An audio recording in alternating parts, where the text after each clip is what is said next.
What do you mean the culture is different here? So you can tell from my accent, I'm not from here originally. I'm from down south, way south, New Zealand. Hey, so here's an example. In New Zealand, we'd say, hey, can you move your car, please? New York, Body, move your fucking car. Here, it's the guy in the suit looking judgingly at you. Of course, until you look directly at him and he looks away. This is culture. So what do I, as a white guy, know about culture? Well, again, looks can be deceiving. So my mother is Māori, New Zealand Māori, hence my name. We got a lot of vowels. Born in New Zealand, went to school in Australia, ended up doing graduate work in Britain, living in Canada, now I live here. Even work-wise, I work for a firm called Cynics. We're an organizational design development firm. We do organizational culture. It's in the genes, maybe. So what's culture? It's just a lens, a way for us each to see the world. Now, what I'm going to talk to this towards the end of the talk is the way this actually is a benefit. Cultural diversity is a good thing. And actually, that's one of the things I really love about this country. So this is what people normally think when they think about Māori. And that's actually my great-great-grandfather. So we did used to look like that. But, and again, it is a but, we're a rainbow people nowadays. This is what some of us look like. Not all of us. Some of us are darker, some are smaller, some are larger, but we're all Māori. I was lucky growing up as I did. I grew up in quite a small community, but quite a traditional community. So my dad was the white guy. So I grew up on the equivalent of the res. We grew up pretty poor. I didn't have a flush toilet till I was 12. So this is Ozarks, Appalachian Mountain poor. Not quite cousin mom, cousin dad, but you know what I mean. The thing I found, though, in terms of this is that growing up, I tended to translate, mediate between worlds, be it cultural or as I went through school in terms of science. So when I went to university, I was a physics major. Ended up, this is me with a buddy of mine from Louisiana, actually over in England, my final degree, a doctorate's in philosophy. The crazy things, philosophers are very different from physicists in a number of ways, but we can talk about that later. So what does this mean in reality? And this is very pertinent for Seattle.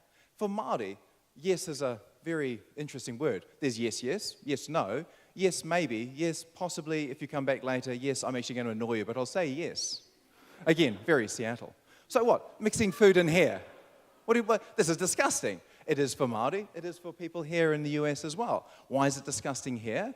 Well, there's here, it's disgusting in my food. It's making the food go, bleh. For Māori, it's the opposite. It's the food that's contaminating the hair. Again, interesting, and I'll explain later if you're interested about why that's the case. So I said with my work, I work with cultures, be it organizational cultures or ethnic cultures. I've done a lot of work in many different places and some slides of different places. Many, I imagine, you didn't even know were countries. But I find the same thing here. There's a tech crowd here tonight.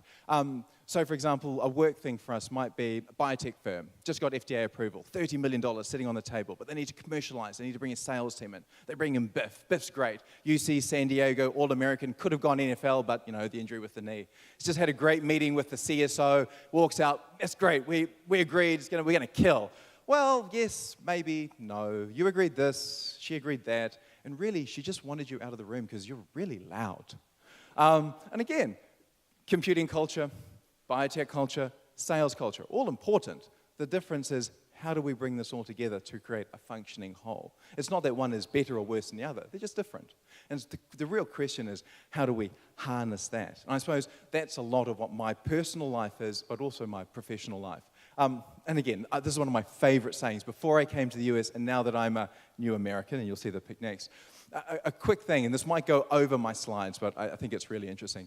I was saying to a friend the other day, so about 20 years ago, the first time I came to the States, I got a Fulbright to attend a conference in Denver, young graduate, undergraduate, 19 years old.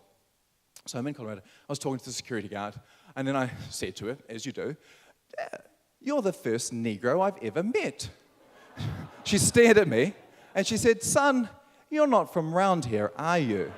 I said, no, I'm from New Zealand. She said, "Well, here in the US, we prefer the title African American or Black." I said, "Oh, thanks." And it was done. Wonderful. This notion of open, clear communication was just a wonderful thing. This respect. And again, that's what it's about. Respect and open communication. And it's this cultural difference, anyway, that makes this country great. And why I'm really, really, really glad to be here in Seattle. Thanks.